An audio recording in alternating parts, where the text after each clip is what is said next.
श्री गणेशाय नमः। भारत के उत्तराखंड के उत्तरकाशी जिले में स्थित गंगोत्री एक प्रतिष्ठित तीर्थ स्थल है और पवित्र गंगा नदी का स्रोत है। विशेष रूप से गंगोत्री 4 धाम यात्रा पर जाने वाले भक्तों के लिए अत्यंत महत्वपूर्ण है। गंगोत्री ग्लेशियर भारत का दूसरा सबसे बड़ा ग्लेशियर है और किंवदंतियों के अनुसार प्राचीन काल में ग्लेशियर बिल्कुल गाय के मुख जैसा आकार है, जिसमें से पवित्र गंगा नदी यानी भागीरथ नदी का उद्गम होता है।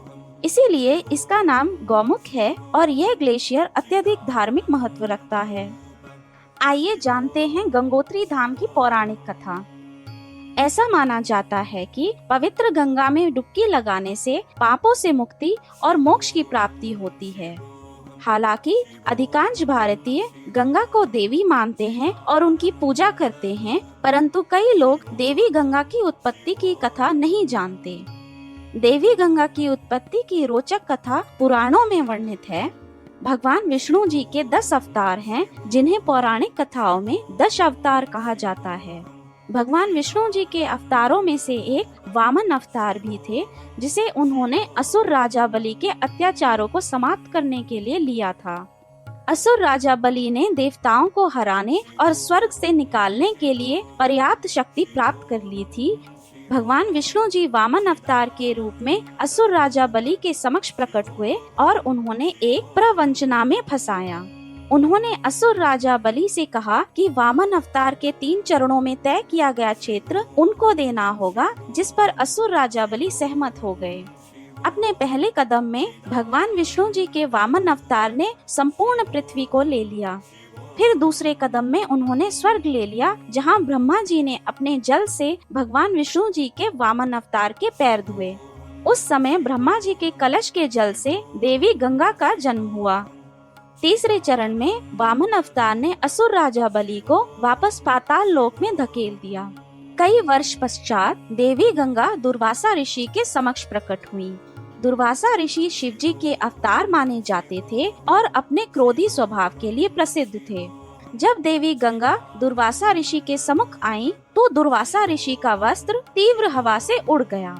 यह देखकर देवी गंगा ऋषि पर हंसने लगी, जिससे वह क्रोधित हो गए। क्रोधित ऋषि ने तुरंत देवी गंगा को श्राप दे दिया और उन्होंने देवी गंगा को कहा कि वह मनुष्यों के लिए एक नदी के रूप में पुनर्जन्म लेंगी, जिससे उन्हें अपने शरीर और आत्मा को शुद्ध करने में सहायता मिलेगी। फिर देवी गंगा का नदी के रूप में अवतरण हुआ। कई वर्ष पश्चात सगर नाम के राजा थे, जो प्रभु श्री राम के पूर्वज थे। राजा सगर अपार शक्तिशाली राजा थे और उनकी 2 पत्नियां थी, सुमति और केशनी। राजा की प्रथम पत्नी सुमति से 60,000 पुत्र हुए और द्वितीय पत्नी केशनी से 1 पुत्र हुआ। एक समय राजा सगर ने अश्वमेघ यज्ञ का आयोजन किया, जिससे उन्हें असीमित शक्ति और सर्वोच्चता प्राप्त होनी थी। इस आयोजन से देवराज इंद्र भयभीत हो गए और देवराज इंद्र ने राजा सगर द्वारा बलि दिए जाने वाले घोड़े को चुरा लिया और उसे पेड़ के नीचे बांध दिया, जहाँ ऋषि कपिल ध्यान कर रहे थे। ऋषि कपिल ब्रह्मा जी के प्रपौत्र मनु के वंशज थे। राजा सगर ने अपने 60,000 पुत्रों को लापता घोड़े की खोज के लिए भेजा, जिन्होंने संपूर्ण पृथ्वी की खोज करने के पश्चात उसे ऋषि कपिल के आश्रम में पाया। राजा सगर के पुत्रों ने अनुमान लगाया कि ऋषि कपिल ने घोड़ा चुरा लिया है और इस तरह उन्होंने इसके लिए ऋषि कपिल को दोषी ठहराया। फिर राजा सगर के पुत्रों द्वारा किए गए अपमान से ऋषि कपिल उग्र हो गए और उन्होंने अपने तीसरे नेत्र की अग्नि से 60,000 पुत्रों को जलाकर भस्म कर दिया। जब राजा सगर और रानी केशनी के अंतिम पुत्र अंशुमन ने अपने भाइयों के भाग्य के विषय में सुना, तो वह ऋषि कपिल के पास गए और उन्होंने विनती की और उनसे अपने भाइयों की आत्माओं को मुक्त करने का उपाय पूछा।